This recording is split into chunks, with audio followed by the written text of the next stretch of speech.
Did you end up going to Italy with Howard? I did, yes. You did? Yeah.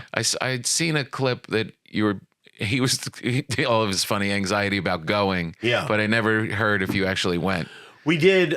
He spoke about it on the air, and he said that he said, "I know this is going to disappoint people, but we just really had a good time, and we had a lot of fun." And it's true, we did have a lot of fun. That's but great. There was a lot of anxiety leading up to it. Not for me. I didn't. I was like, listen, this goes one of two ways. Either it goes great and we have fun, or it goes terribly and it's funny. So right. My wife was nervous about it, and she wanted to make sure everything was perfect, and the most nervous was Howard's wife, because she knew that if it didn't go perfectly, there would never be another vacation. And so, but it did go great, and it's he such a loved great friendship. Italy, and we did have a lot of fun. I like watching that friendship. It's really kind of like through the years. I mean, it's really been fun to watch from the outside, actually. Well, it's been fun, obviously, for me, because I love Howard as a person, but also, Howard's the reason I got into radio. Howard's the reason, I idolized the guy. And, still do to a certain extent. But so were you a kid on the East Coast early? Because when he was I moved at when NBC? I was 9, and I was not in New York when he was on the air. But my uncle Vinny would mail me cassette tapes of the show. He loved the show, and I'd get one cassette tape every 3 months, and I just listened to it, 45 minutes on each side, over and over and over and over and over again. And I could not wait to get the next one. And then when I became a morning disc jockey, I'd always planned to be an artist. I always liked to draw, and that was my plan for my life. Right. But when I became a disc jockey, Howard would be on, in a lot of markets, he'd be on in the overnight shift, like when on the West Coast. So I'd be able to listen to his show live on the West Coast before I went into work. Right. So great. And then, oftentimes the signal was not good. Like when I lived in Palm Springs, I had to listen to him on the LA station, which is, 100 miles away. And in and out. And the best nights were when I'd catch him just coming out of a commercial break. Yeah. And he'd talk for, 30 minutes and before I got into work, and I get to hear the whole thing without the signal being interrupted. God. I remember my mother listening to it. She had a little Chevette. Really? And she would drive, and it was when he was on NBC when Imus was his lead-in. Right. And he was the afternoon guy, and Imus was morning. Right. And my mother was just she found the secret on radio of this hilarious guy, and she thought he was so funny. And then we just followed him forever. That's just great. Oh, it's just so special. So your anniversary show, your 20th anniversary stuff was so great. It was so, I don't know what it was. It was, we've seen other shows that have gone for a long time. For me, watching you comedically, it was almost like watching you just like a fine wine. Like you were just you were watching the show age in real time in that special. We all kind of got thrown by 20 years. Holy shit. Yeah, right. But watching the clips and how you kind of came along, it was really, do you feel that? Do you feel like, yeah, that journey, from where you started? Sometimes, and I think about, and the worst thing you could ever do to me is make me watch shows. Of course. Even now I don't like to watch myself, but to make me sit and watch the first month of shows, I don't know if I would be able to survive that experience. Exactly. And who is that guy? I was talking to somebody about this last night, actually, about how unprepared I was for that job. Even though, technically I was prepared for it. I'd done smaller shows that led up to that. Yeah. But I didn't know what I was doing. Almost no one who worked for me knew what they were doing. And the fact that the show is still on the air is really, for me, a miracle, because it just shouldn't be.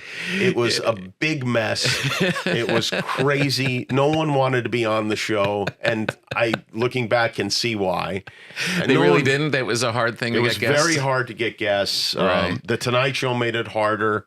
Right. The publicists, it's so hard. What I didn't realize, you have a bad night with one guest and you lose 20 guests. Right. Right. And that didn't occur to me until we lost 20 guests. What was a bad night with a guest? Oh, we used to have co-host. I had a co-host because I didn't know what I was doing. I mean, I had no jokes prepared the first night. And I'm a very prepared person in general. Yeah. I thought, I spoke to Regis on the phone. He's like, just go out there, make it your own. And I was like, I'm going to listen to Regis. I'm not going to go out and do a bunch of jokes about the news. I'm going to go out and just start talking. I'm a radio guy. I can do this. Oh, and gosh. it was like I had a guest announcer every night, which was usually somebody like the janitor or something, and then I burned 5 minutes talking to that person at the top of the show, which was interesting to no one. Just to you. And then I bring out my sidekick, who sometimes they were great and sometimes they were funny and helpful, and then sometimes they made the show much, much worse. And then sometimes they made the show better and worse at the same time. We would book these people maybe like a few days before. You had to get somebody to agree to stay for the whole week. We had Monica Lewinsky as my guest host, and we're like, oh, that'll be interesting, whatever, what's going on with her. And when she got there, they were like, okay. And also Monica will not talk about her experiences in the White House at all. And I was like, oh, okay. All right. Well, that leaves us with, I don't know, her handbag company, I guess. And so publicists another reason they didn't want to book their guests their clients on the show besides the host was they didn't know who the guest host was.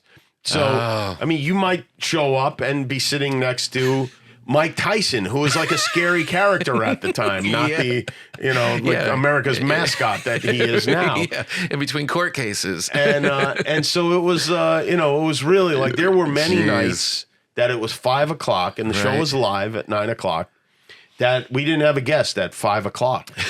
And I'd just be like, all right. I was dating Sarah Silverman at the time. I'm like, Sarah, I need you to get some makeup on tonight. We don't have a guest, or Adam Carolla, or any of my friends, David Alan Greer. Yeah. Like, please come and help me. Oh man. Was the network, it seems like there's so much more pressure on shows to like open big and be big like immediately. I think one of the things was we always had pretty good ratings. So we didn't deserve them, but we always had pretty good ratings. So that definitely helped. I think if the show had been a ratings disaster, then they wouldn't have given us as much time as they did to right the ship. Right. But also there's a lot of, there's just a lot of not paying attention that goes on. And unless I did something really bad, which I did do a few of those things, where affiliates would get angry and, or America would get angry. For the most part, they didn't seem to know what was going on. You were just parked there, late nights taken care of. It's just going to run. Like, all right, whatever. What was one of the ones that upset everybody? Oh, well, I when the Lakers were playing the Pistons, I went on the air and said something to the effect of like, I'm rooting for the Lakers because I would hate to see them burn Detroit down, and that really, never occurred to me that the people in Detroit might take that seriously. Right. Their city being burned down. And the Detroit affiliate pulled us off the air, and there was a whole thing. And I was like, all right, who cares? Yeah. And then the head of ABC is like, if you're not on in Detroit, you can't be on, right? You have to be on in all the markets. I was like, really? I said, oh, yes. I was like, well, all right. Well, I guess we better figure this out. But who do we call in Detroit? I will say also a big part of me wanted the show to be canceled those first 2 years. Desperately wanted the show to be canceled because it was so hard. It was 5 nights a week from 9 p.m. to 10 p.m. I was there all day long. I was there till midnight every night. I had 2 young kids. I was going through a divorce. Right. I was surrounded by people who did not know what they were doing. How old are you then? This is like 30? I was, let's see, it was 21 years ago, 56. I was like 34, I think, when the show started. Yeah. Wow. And I'd hired all my friends and my family, and I couldn't quit, I couldn't quit because they would all be mad at me. But they could cancel us. But if we got canceled, it's another thing entirely. I guess it's the same mentality as when I'm feeling nauseated and I want the plane to go down. Right. At what point do you stop wanting it to be canceled? I'm not sure when it was exactly, but it was probably 5 years in that I settled down, and you know, you come up with some signature bits that help you because you know okay, on Tuesday I can do that. Right. And so now let's figure out, and just every show goes from, you know, it's almost like, I'm not a golfer, but this is what I imagine golf is like. You play golf. Yeah. When you start out, you're happy when you hit a good shot. Right. And then as you get better at it, you want to have a good round, you Right. know, and then as you get better at it, you're mad at yourself when you have a bad shot. And it's just like that. Right. So I would be, you know, I would, you know, be happy if we had one good segment in a show, or even like a good moment in an interview. And that would be enough to kind of carry me through. Yeah. And then I started thinking, you know what, I want this whole show to be good from the beginning of it until the end of it. And then got to the point where like, you'd have 2 good shows a week, and then maybe 3 good, and now we're in, you know, like, we don't have bad shows anymore. Like occasionally it won't be great, but like a show I would consider to be a bad show now would be our best show of the month in the old days. Right. Yeah. Right. Yeah. No, it's tight. It's so dialed in, and it's probably, I'm not to belittle all the writing that's going on. You have an amazing staff, but it's probably easier now. It's like somebody who's been golfing forever, and you know how to use your energy more wisely. It is easier, and it's the same for them too, because they're like, okay, we know what we're doing. We know we know what is expected of us. Right. In those days, you know, no one knew what was expected of them. Right. You know? No one knew what we were supposed to be talking about. Yeah. I was still approaching it like I was a radio disc jockey. And it was like, okay, well, what happened today? Yeah. We'll make a show about that. Yeah.